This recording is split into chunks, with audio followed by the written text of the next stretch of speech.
Hare Krishna Prabhus, please accept my humble obeisances. All glories to Srila Prabhupada. I was asked to say something about book distribution. And as you know, this is the 60th anniversary of our society being incorporated. And what's interesting is when this movement was incorporated, there was only about 5 people that were showing interest. Mukunda Maharaj, one of them, his wife, and a few others. Nobody was initiated yet. But Prabhupada had big plans. And he wrote the 7 purposes of our ISKCON society, and I thought we can go through them since they're very much related to book distribution. One is to systematically propagate spiritual knowledge to society at large and to educate all peoples in the techniques of spiritual life in order to check the imbalance of values in life and to achieve real unity and peace in the world. That's a powerful purpose there. He starts it off with to propagate spiritual knowledge, which means to spread spiritual knowledge. So he had a big desire to distribute books, which came also from his spiritual master. His spiritual master, Bhaktisiddhanta Saraswati Thakur, said, if you ever get money, print books. So from that, he got an understanding, oh, my spiritual master, he likes books. So propagating spiritual knowledge. And then he goes on to educate all peoples in the techniques of spiritual life. So it's an educational society. Srila Bhaktisiddhanta Saraswati Thakur said the only lack in society is Krishna consciousness. So Prabhupada wanted to educate people, give people real education. I remember when I was in school, I was a little disappointed because I wasn't getting anything that was real practical. But when I found the Bhagavad Gita, oh, that was a breath of fresh air to read the Bhagavad Gita, to read the Srimad Bhagavatam. This is real education that people should be getting, but they're not, and therefore there's a lot of frustration. Just I can give you an example. Imagine there's a green nursery. Now, you know, in green nurseries, they have plants and they have trees, and they have these small trees in pots. And the idea is that people come and they buy the small tree, and they put it in their yard, and it grows out to be a big tree. But sometimes the little trees aren't sold. So what happens is the roots, they go against the wall in the pot. And because they're not growing naturally, the tree is stunted, so it doesn't grow naturally. So we're all spirit souls who are naturally meant to hear about spiritual life. We're naturally meant to hear about God and the process of devotional service. But because people aren't getting this knowledge, which is natural, people are stunted. They're not growing naturally. And therefore, throughout the world, there's so many problems. Drug abuse and alcoholism and family breakup and so many problems because they're not getting real education. They have to get education of who they are, that they're spirit souls. They're part of the Supreme Spirit. And Bhaktisiddhanta Saraswati Thakur said, this is the only lack. This is the only lack in society. It's very much needed. So Prabhupada wanted this knowledge to be distributed. He wanted people to be educated. When he was at MIT, he was given a class to the students.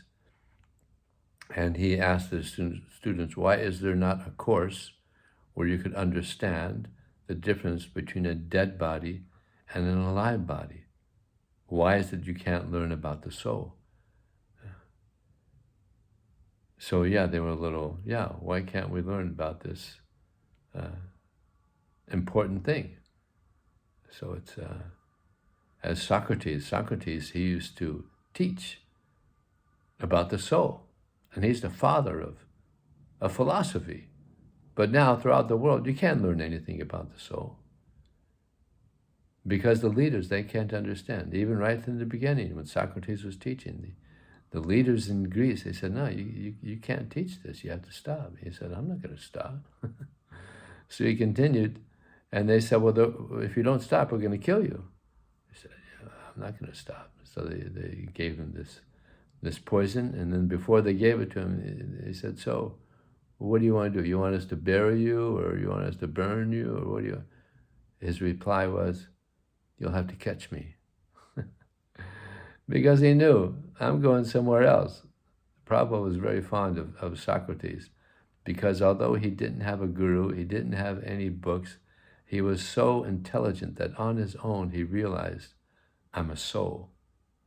I'm a soul within the body. So Prabhupada was very fond of him. He was giving real education, and they stopped him. They killed him.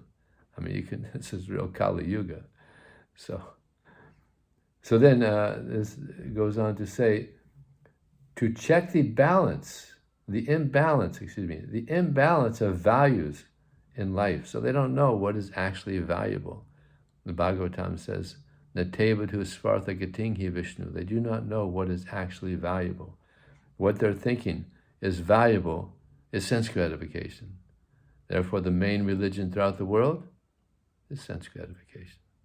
But this is not actually valuable. What is actually valuable is to get knowledge of who we are, to get knowledge of God, to get knowledge of what is the goal of life. Yeah. So we're giving this valuable knowledge. We're very fortunate. So the second one is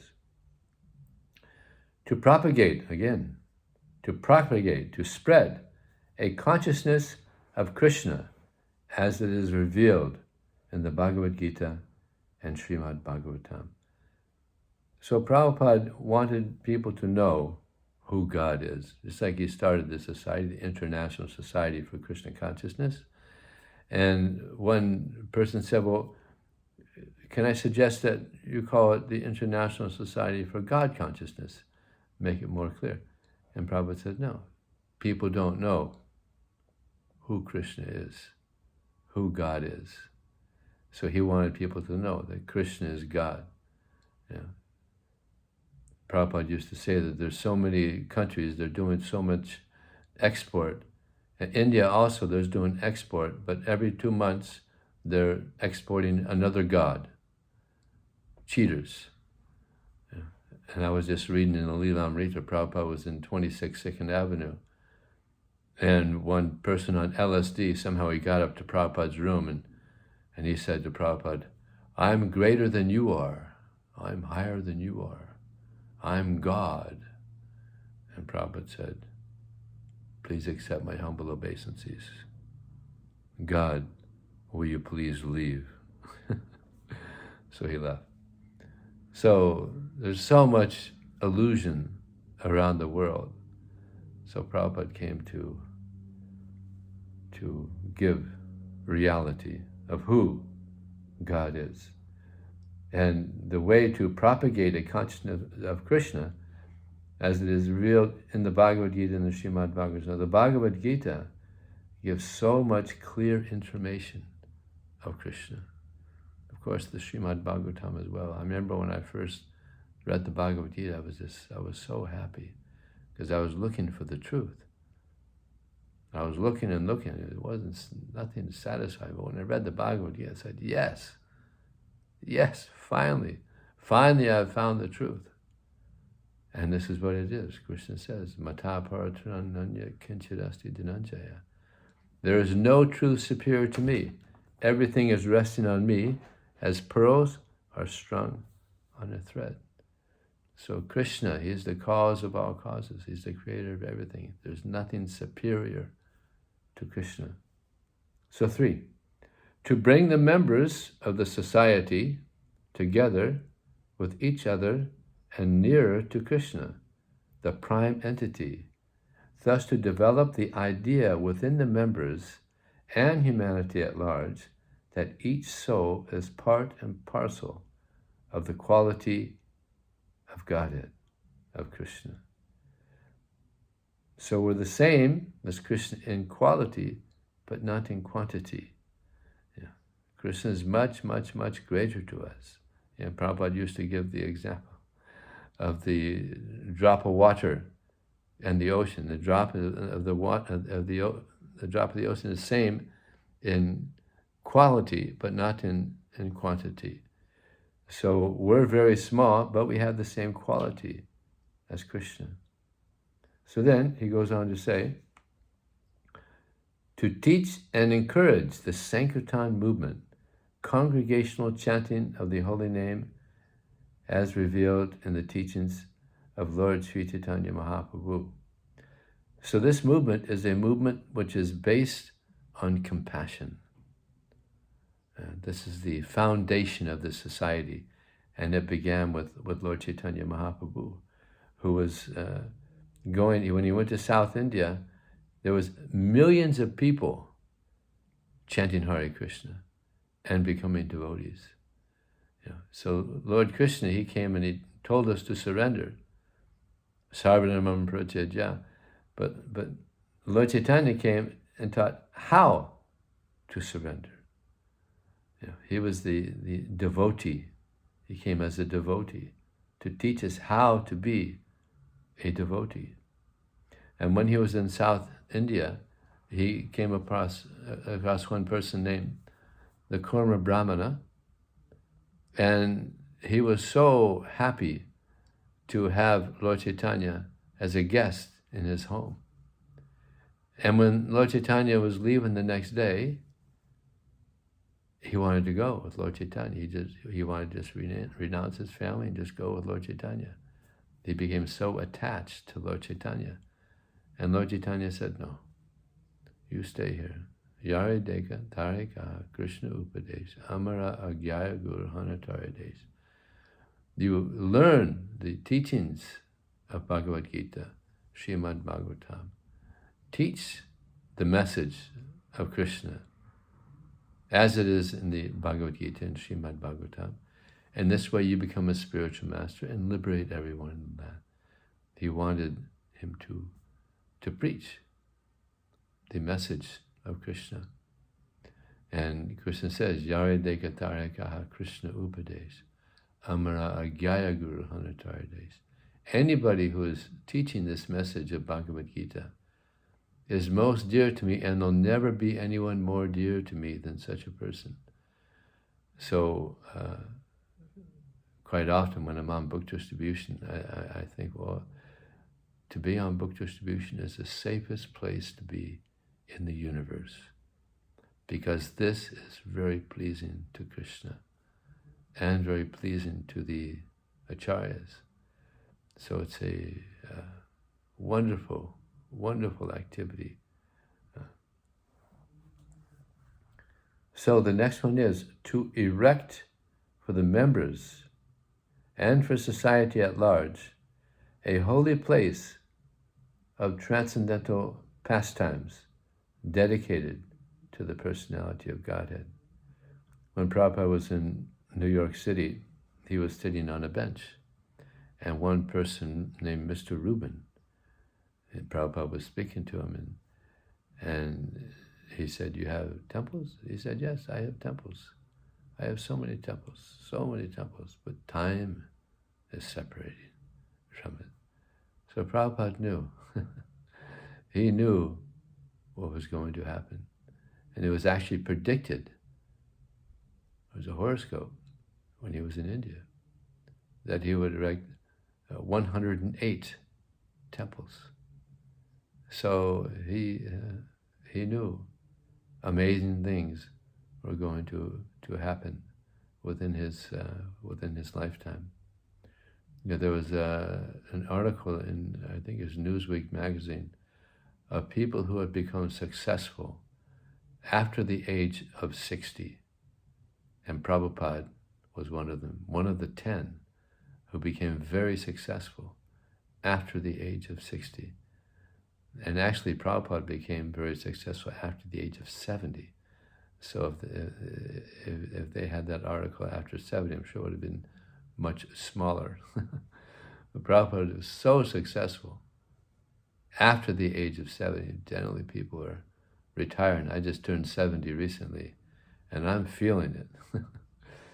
The Prabhupada, he did this whole society after the age of 70. Amazing. So he wanted to build temples. Why? So that people could come and hear about Krishna. So that people could come and hear about Krishna. So they come and they could chant the holy name. So they could take prasadam. So he had big plans.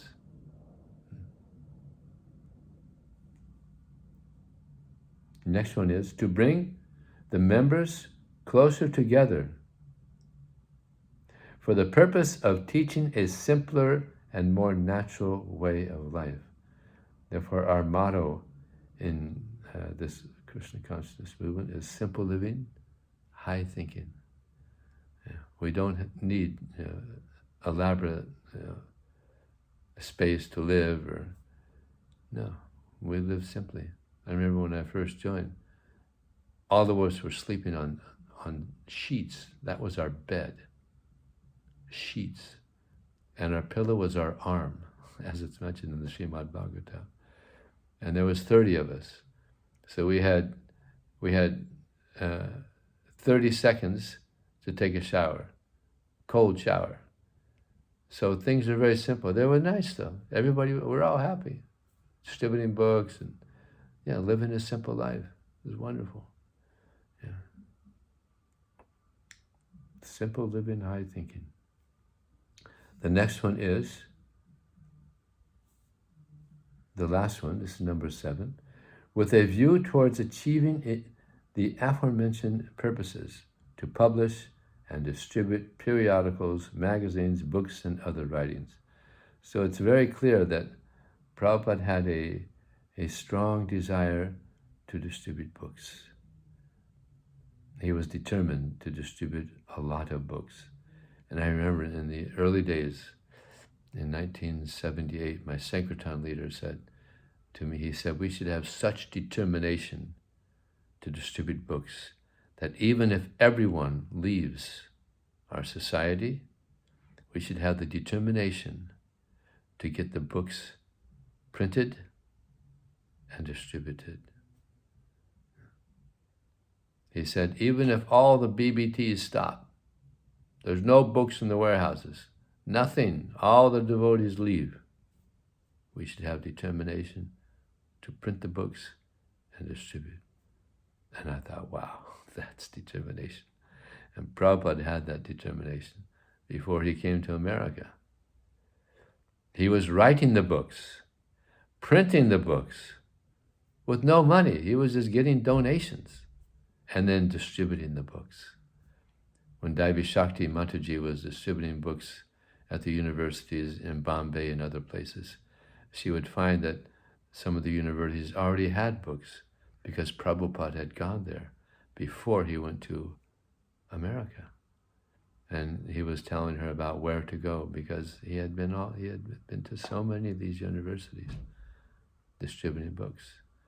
So Prabhupada was the first big book distributor in our society. Sometimes there was some controversy about what temple was the first temple to start big book distribution, whether it was San Francisco or Vancouver, because they both started about the same time. But actually Prabhupada, he was the first one. He was the first to start distributing big books. And even when he doesn't miss a beat, when he appeared at the Boston Harbor, he sold a set, the first volumes of the first canto there, three volumes, to the captain. He gave $20. So Prabhupada started right from the beginning. And then, of course, he was putting books on consignment in stores around New York City. Of course, they weren't going out very much, but he always had this desire to distribute a lot of books. And he told the leaders of the BBT that don't let this desire to distribute books, leave your consciousness for a moment. Not for a moment. He was just so much into book distribution. And when he said, when I hear the results of book distribution, it makes me feel like a young man. He would just be ecstatic. He would be ecstatic on hearing the results of book distribution. And Prabhupada, he said, I have a disease. That disease is, I think big. He always thought big. He would want to meet the President of the United States.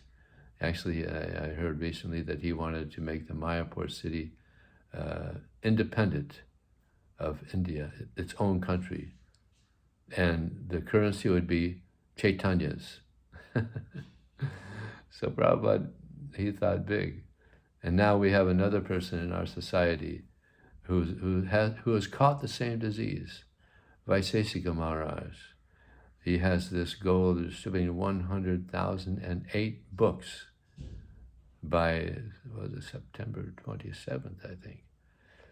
So he thinks big. Actually, before I resigned, before I gave up the ministry, for 10 years I had been asking Vaisesika Maharaj, please, you be the book distributor. Please, you do it. You're much more qualified. And he was the first one that the GBC asked to be the minister when Navina Nirada gave it up. But for some reason he didn't. And then they asked Brigapati, and for some reason he didn't. And then they asked me, okay. I became minister by default. But I always knew, Vaisesika Maharaj, he'll be the best.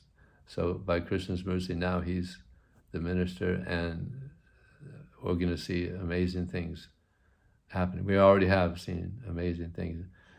Srimad Bhagavatam sets have never gone out so much as they're going out right now by the enthusiasm of Vaisesika Maharaj.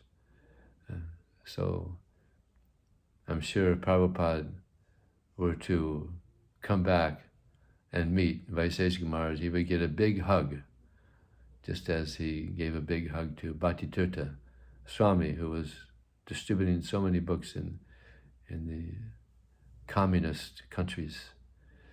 So this is so pleasing to Prabhupada. And there's so many books are still going out after 49 years. So many books are still going out. Millions of books are still going out. Prabhupada said that my spiritual master, he was displeased with his disciples. And therefore he left. He was not very old. He was only 63. He was a bit disgusted. But Prabhupada said, but I'm not displeased with you.